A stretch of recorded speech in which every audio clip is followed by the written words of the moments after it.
Hello, you scallywags. Captain Callahan here, and today I'm going to be telling you all what are the top 37 operators and attacks, rating from worst to best. A lot of you all have been asking me on Discord to actually do this, so here is the video. This video is mainly just my opinion, but it's also meant to help people that are newer to the game that don't have all the operators, so yeah. So tell me what you all think in the comment section below, what you think is your ratings, or like what you disagree with and what you agree with, and why. Also, if you haven't started yet, please subscribe to my YouTube channel. It shows that a lot of you all that watch my videos have not yet subscribed.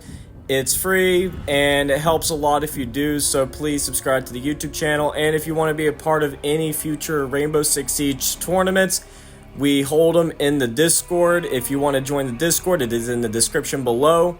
And yeah, let's get to the video, shall we?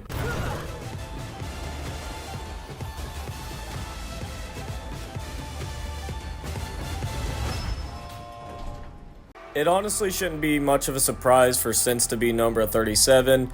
Ever since his release, Sense has always been very underperforming in all new operators. So yeah, what I honestly think they should do is like buff Sense's gadget to where there's a little track line where you can see whether the gadget's being deployed, or just make it to where Sense could see through them.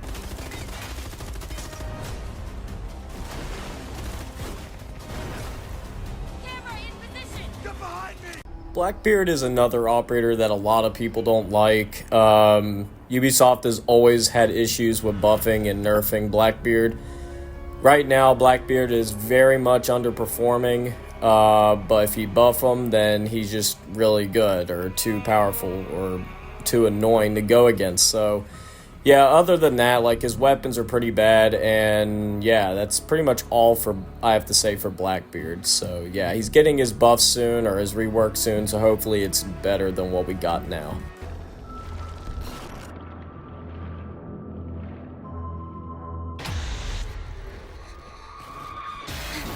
Nock was one of those operators that did have a good moment for a while, but then Ubisoft decided to give her a useless nerf to make it to where now she's like one of the worst operators in the game. In my opinion, her having the FMG9 isn't a very good primary option for her. And I mean, her having Silent Step was definitely a good thing to have. And on top of that, if they used that buff that they had an idea for her, where she was able to walk through proximity traps, then that would have definitely made her higher up on this list. But from where she is now, this is where she's going to be at number 35. Wamai, prep for phase 2. Callie has always been in a pretty weird spot, in my opinion. Callie has some uses, like her destructive capabilities on deployables, the zombie barricades, and so on, is pretty handy at times. But the thing that I think that makes her not so good is her weapon.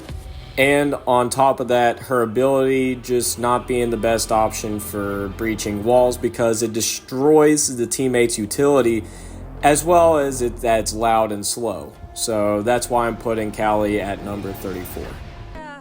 My wallet and all the excitement. Don't worry, I got you. Just kidding. Amaru is one of those niche picks that only work on certain objectives or certain plays. So that's why that I put her at 33. She doesn't really have much uses, but her weapons are actually really good. So yeah. What an artist and a sniper have in common? Details. Like when a touch of color is up. Glaz is an operator that you could use in certain situations. He's very like a niche pick as well, similar to Amaru. He's really useful for like those smoke plants that you could play with Montang as. But other than that, there's really no other uses for Glaz. I mean, you could kind of use him as a fragging op, but I would highly not recommend that. But other than that, he's just mainly best for watching long angles. So yeah, Glaz goes to number 32.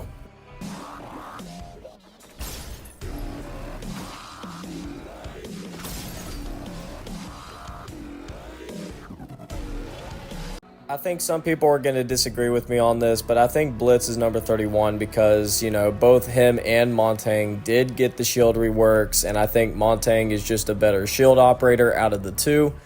Montang, you could play so much, like, better, I feel like, than Blitz. Blitz is a little bit easier to counter than a Montang, so yeah, this is why I say Blitz is number 31.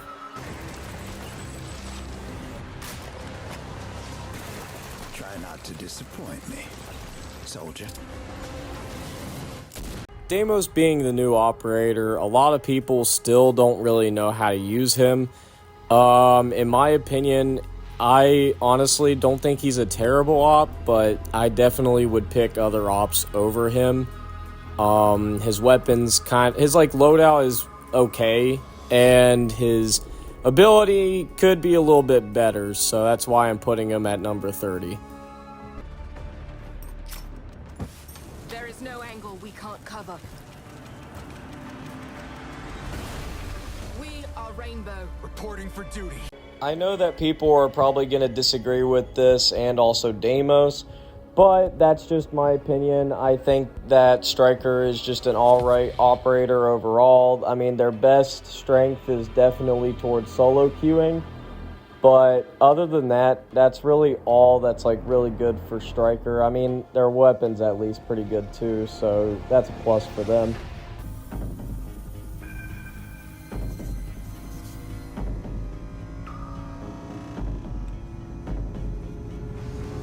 So IQ is an operator that has a very good loadout, but her ability is just a little bit not as good as like what it used to be.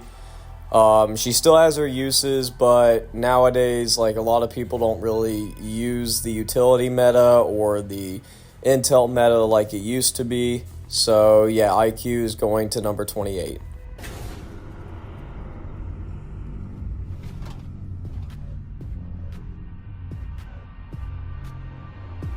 So Fuse has a very solid loadout, and also on top of that, his ability is useful in some situations, such as playing vertical or even helping Thermite get a breach off.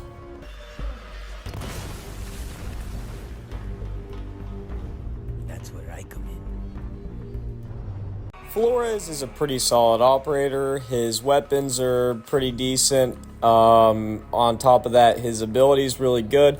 The only issue with his ability is that it's sometimes pretty hard to get into sight without your drones getting destroyed or jammed. And on top of that, sometimes you don't even get to use all of your utility. So that's why I'm putting Flores at number 26. Some enemies are invisible, but the CBR. Oh, Lion has fell from grace, because Lion used to be one of the most overpowered operators ever to release on attack, and now, in my opinion, he is in a spot where he doesn't really need to be nerfed or really buffed. I think, honestly, he's in a decent spot where he is right now. And yeah, his loadout's pretty strong. I mean, his primary weapon's what really carries his loadout, and his ability is still strong in certain situations. So yeah, Lion's going to number 25. For a long time, lived and seen things you couldn't imagine. Honestly, guys, Maverick used to be one of the best operators in the game because he was so unique, and honestly, he still kind of is. He doesn't have as good utility as he used to, but his ability is still very strong in certain situations, and also his loadout is still pretty decent. So yeah, Maverick is going to number 24. Only the best call the shots.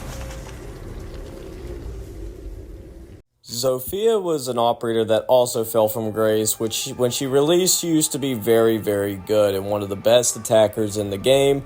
Now, you don't see Zophia played as much, especially over Buck, Ash, and other entry frag operators. So, yeah, they pretty much nerfed the crap out of Zophia, and Zophia's weapons aren't as good as they used to be, nor her ability is as good as it used to be. So, Zophia is going in number 23.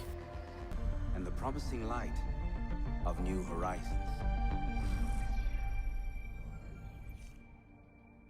People might disagree with Yana being this low on the list, but honestly, I think this is a good spot for Yana. Her weapons are pretty decent, and then also the ability that she has is also pretty strong still usable. The only thing is that her utility isn't as strong as it used to be, so that's why I'm putting her here. Over 300 meters. What all my team needs to know is, does it do the job or doesn't it? And let me tell you right now, it does the job. Twitch used to being a entry fragger and now being a intel operator. The F2 was nerfed like crazy to where the recoil is a little bit harder to control, so a decent bit of the player base did not know how to use Twitch's weapon. And that also goes to the 417 because the 417 is actually a really decent DMR. Her ability is still very strong, still very useful in a lot of situations, and this is why she's going to the number 21 spot. On the highest peaks I found the wind. Now, I let it clear my path. Nomad being a very solid operator and one of the only few operators that does their job well as a flank watch. I mean, you could also bring claymores or gridlock, but Nomad's ability is very unique and could actually block off whole rotations and stuff like that when there's an air jab on it. The only downside is her weapons and also the fact that the air jabs could be heard, so higher ranked players usually find a way to shoot the air jabs before walking through the rotation. And this is why Nomad is now number 20. Hello, you scallywags. So this is the ending of part 1 of the top 37 operators on attack, ranking from worst to best. If you all like this video, please comment down below if you want part 2, and also like for more Siege videos like this one. And like I said at the beginning of the video, please subscribe. It's for free, and it gives me a lot of support and a lot of motivation to keep making YouTube videos. So yeah, with that being said, thank you all for watching this video. I hope you all have a great day or night. Peace.